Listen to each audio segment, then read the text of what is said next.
நாட்டை காக்க உயிரையே கொடுத்த மொழிப்போர் தியாகிகளுக்கு வீர வணக்க நாள் இன்று அனுசரிக்கப்படும் நிலையில் லட்சிய ஜனநாயக கட்சித் தலைவர் ஜோஸ் சார்லஸ் மார்டின் தலைமையில் மாபெரும் அமைதி பேரணி நடைபெற்றது. காமராஜ் நகர் தொகுதிக்குட்பட்ட ரெயின்போ நகர் பூங்காவிலிருந்து தொடங்கிய பேரணியில் சட்டமன்ற உறுப்பினர்கள் அங்காளன், சிவசங்கர், தேசிய மக்கள் மன்ற தலைவர் ரீகன் ஜான்குமார், பொதுச் செயலாளர்கள் டாக்டர் துரைசாமி, பூக்கடை ரமேஷ், பிரபாகரன், மண்டல பொதுச் செயலாளர்கள் முனைவர் கண்ணபிரான், சுரேஷ், ராபர்ட் ஜேசுதாஸ், விஜய்ராஜ், அப்துல் பாஷித், மாநில செயலாளர்கள் முருகானந்தம், ரவி என்கின்ற ராஜாராம், அனிதா, தேசிய மக்கள் மன்ற பொருளாளர் அயூப் கான், மகளிர் அணி தலைவி பிரபாதேவி, மாநில செய்தி தொடர்பாளர் முகமது ஷஜிதா உள்ளிட்ட நிர்வாகிகள் பங்கேற்றனர். மேலும் 3000க்கும் மேற்பட்ட பொதுமக்கள் மழையையும் பொருட்படுத்தாமல் பங்கேற்றனர். 1965இல் மத்திய அரசால் மேற்கொள்ளப்பட்ட இந்தி திணிப்பு நடவடிக்கையை எதிர்த்து தமிழ் மொழியை காக்க உயிர் நீத்த தியாகிகளின் நினைவாக அவர்களுக்கு வீரவணக்கம் செலுத்தும் வகையில் இந்த அமைதி பேரணி நடைபெற்றது. ரெயின்போ நகர் பூங்காவிலிருந்து தொடங்கிய பேரணி அண்ணா சாலை, மகாத்மா காந்தி சாலை வழியாக 3 கிலோமீட்டர் தூரம் பயணித்து காமராஜர் மணிமண்டபத்தில் நிறைவு பெற்றது. பின் லட்சிய ஜனநாயக கட்சித் தலைவர் ஜோஸ் சார்லஸ் மார்டின் மொழிப்போர் தியாகிகளுக்கு மலர் தூவி மெழுகுவத்தி ஏற்றி அஞ்சலி செலுத்தினார்.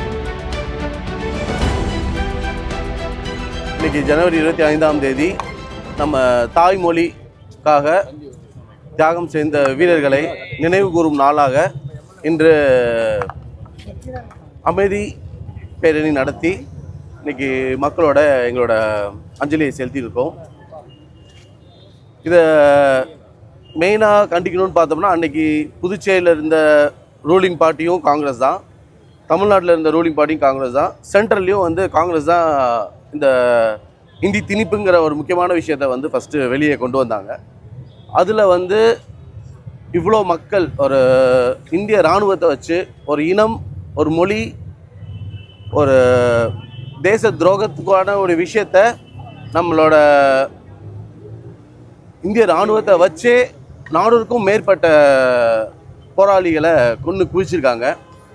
ஸோ இதெல்லாம் மறைக்கப்பட்டனால இன்றைக்கி இதை வெளில எடுத்து சொல்லும் விதமாகவும் இதை மக்களுக்கு இந்த அவேர்னஸ், ஏன்னா நான் 88 தான் பிறந்தேன். இந்த மொழி போராட்டம்லாம் பார்த்தா 1937 ஆரம்பிச்சிருக்கு.